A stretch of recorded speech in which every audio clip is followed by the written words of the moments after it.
আসসালামু আলাইকুম। নেক আমল করতে চান? কিছু আমল এমন আছে যেগুলো করতে খুব বেশি সময়ের প্রয়োজন হয় না, অনেক জ্ঞানের অধিকারীও হতে হয় না। কিছু এগুলোর ফজিলত অনেক বেশি, যেগুলো বান্দার আমলনামাকে ভারী করে।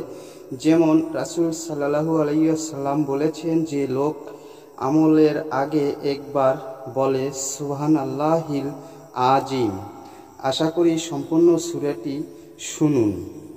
আত-তাহিয়াতু লিল্লাহি ওয়াস-সালাওয়াতু ওয়াত-তাইয়্যিবাত।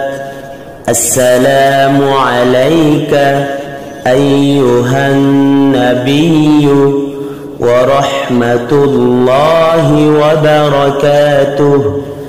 السلام علينا وعلى عباد الله الصالحين.